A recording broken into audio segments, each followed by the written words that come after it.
they want. These are all okay, but this should not supersede the organizational goal. So, personal interest should be kept below the interest of the organization. The next is remuneration. That a fair wage should be paid to the employees, which will help them or which will increase their efficiency. They will be very happy to work. If the pay is less, the worker may have less interest. As you must have heard a saying in English, that if you pay peanuts, you get only monkeys to work. Means if your pay is less, you will not get a skilled or experienced or a capable person. So a fair wage should be paid. So this is remuneration. Next is centralization. Centralization means the degree to which subordinates are involved in decision making. Centralized means control. The top management takes all the decisions, and in some companies decisions are taken at lower level also. So this is called centralization and decentralization. Scalar chain. Next is scalar chain. That means line of authority from top to bottom has to be followed. Order. People and material should be in the right place at the right time. That means all the things should be in proper order. Like if you go to an office, what do you see? There is one almirah, there is a desk, there is a cabinet, and the files are kept in the cabinet. And then like this means everything should be placed properly. So you need to maintain order. Next is equity. Equity means the manager should treat all the workers, all the employees in the same manner. They should not be biased or they should not be partial. Then after that comes the stability of tenure of personnel. Means the worker should have certain assurity of their job. Means they should have some job security up to a certain level. If an employee feels that his job is not secured, he may be fired anytime, then he'll lose interest. But if he knows that no, as long as he is doing his job properly, his job will not be lost. So the tenure of stability of tenure should be there. And last but not the least is initiative. Means the employees who are allowed to originate and carry out plans will exert high level of effort. Means if they are allowed to give suggestions or come up with new ideas, it will increase their morale. It will motivate them to work more sincerely.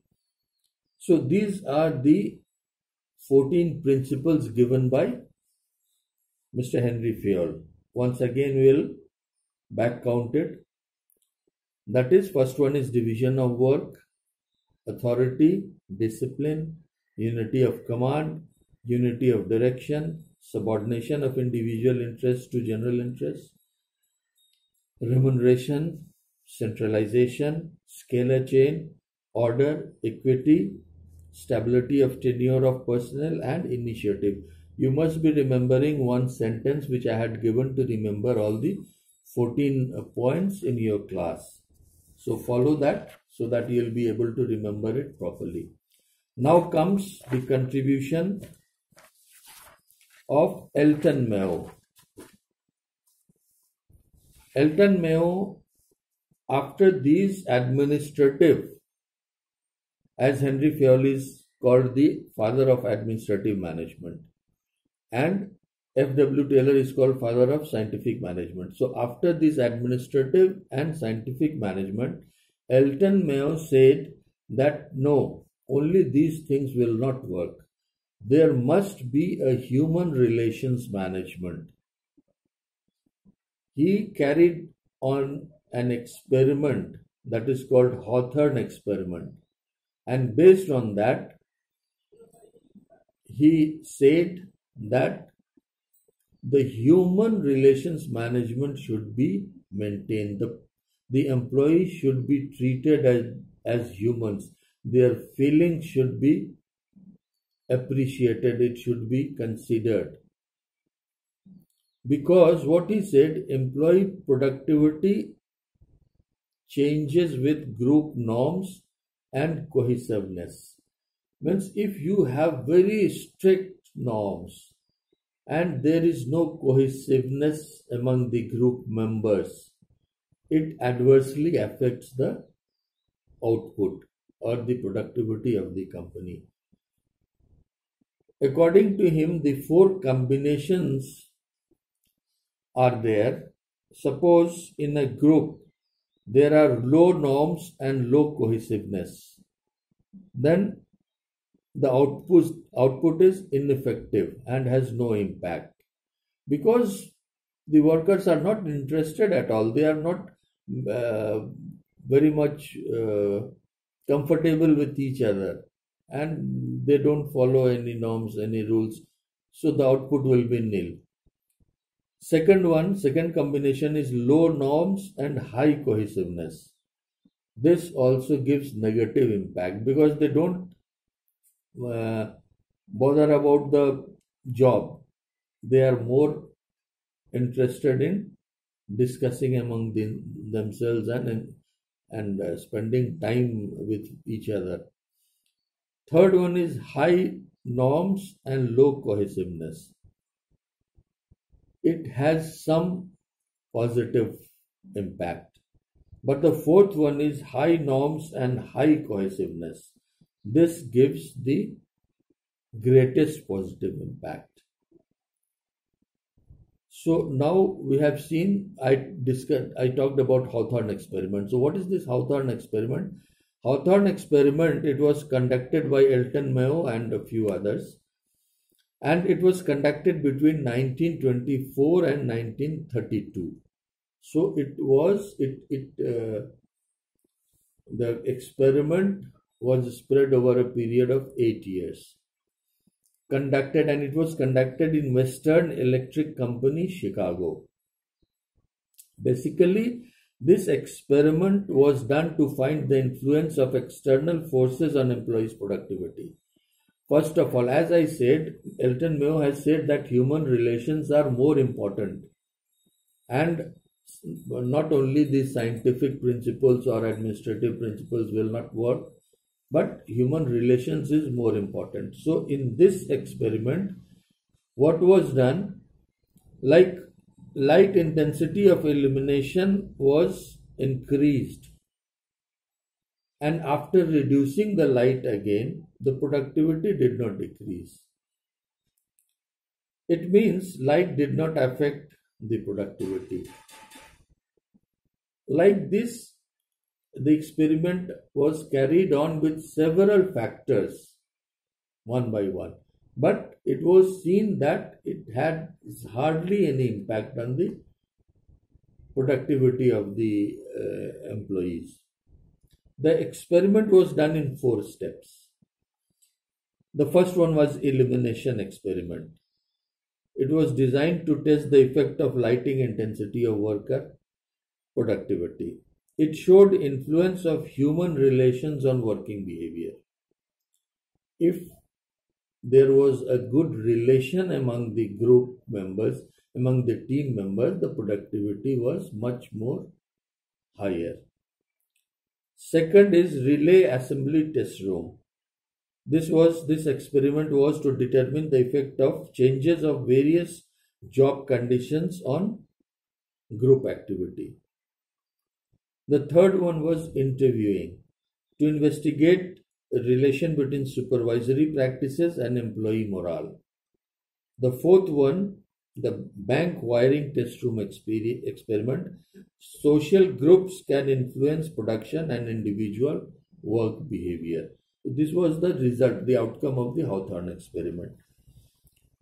The conclusion was workers want recognition, appreciation by higher management, good interpersonal and intergroup relationship rather than those scientific or external factors that hardly influences their behavior. So this was the contribution of Elton Mayo. Now finally, the contribution of Mr. Peter Drucker. Mr. Peter Drucker is called the father of modern management. We have already seen father of scientific management, father of administrative management. Now Mr. Peter Drucker is father of modern management. He has written several books, and the most famous, the most popular book is the Practices of Management, written by him. He was an expert in sociology, psychology, law, and journalism. We see that he did not have any management degree or qualification, but he has given principles or written books on management. He has written about the nature of management. Mr. Peter Drucker was always against bureaucratic system. Bureaucratic system, you know, the officers, the clerks, the files, red tapeism, we are all suffering all these things these days. He was against it. He said the management should not follow the bureaucratic system. Secondly, he said the management should be creative and innovative. They should come up with new ideas, innovative ideas, and practice and try to find out the best way of working. The third one is right perspective of management, means to find out the skills and techniques that improve the efficiency or the productivity of the employee, and to use their skills and techniques properly. Means the manager should know about the skills and the techniques their workers are having. Find out those skills and techniques and take work out of them accordingly so that they give better output. They feel recognized in the organization and they are more attached to the company. And he said that management needs more practice than science, because management, we know, is a continuous process. It is not just an activity that today you have taken one action and your job is finished. Management is a regular practice. It goes on and on. That is what he said. It needs more practice. It is more practice than science. So basically, Mr. Peter Drucker said that the management does not have any function. We have seen, although, that the management originally it was said to be, as Henry Fell said, that the management has 5 functions. But Mr. Peter Drucker says, no, management does not have any function. The total job of the management is to see that the organization runs properly and successfully. The whole work of running the organization is the job of the management. It does not have any function, as it is called. So he said that the total responsibility of the management is, first of all, to set objectives. We know every organization has an objective. So it is the job of the management to set the objectives, then take right decisions with regard to money, man, and material. and then organize everything, organize all these money, man, and material so that maximum output is received, and then motivating the workers to give their maximum output. So this Mr. Peter Drucker said that this is the total responsibility of the management, not the function of management. Now, in organizational structure, we know the hierarchy, that the positions of managers from top to bottom as designed is called organizational structure. But here Mr. Peter Drucker said that this organization structure should be based on performance and not on positions. The persons giving better performance should be placed on top, and not it should not be, the hierarchy should not be on the basis of position. Second, he said there should be less number of organizational levels.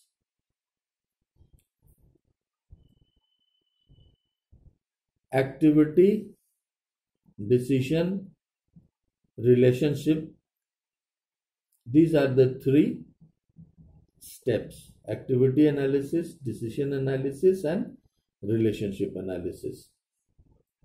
The organizational structure should be based on these three steps. Again, lastly, he talked about federalism.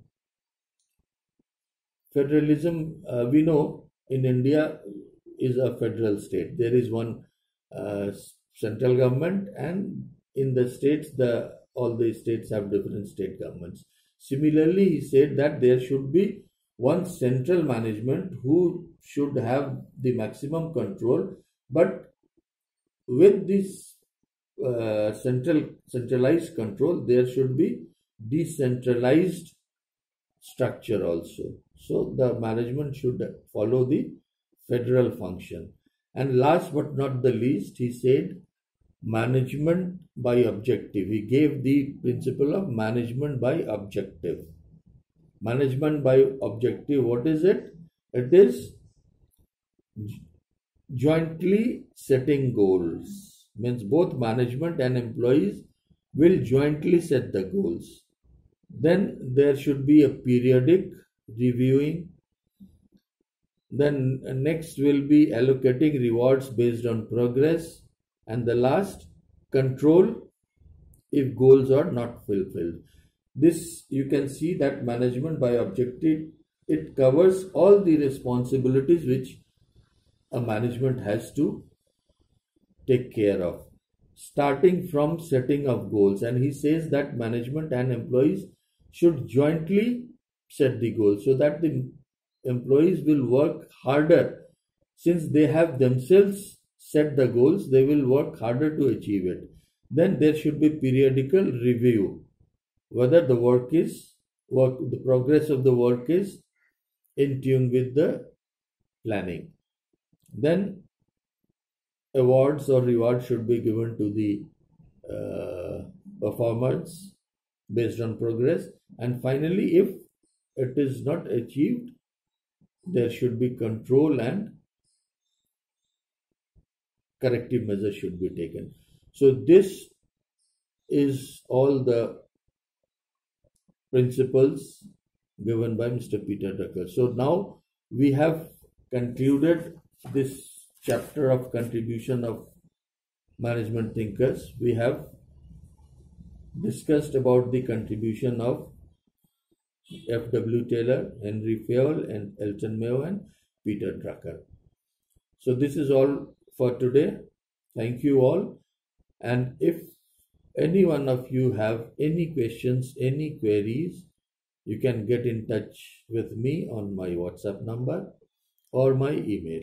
It has already been given to you. Thank you.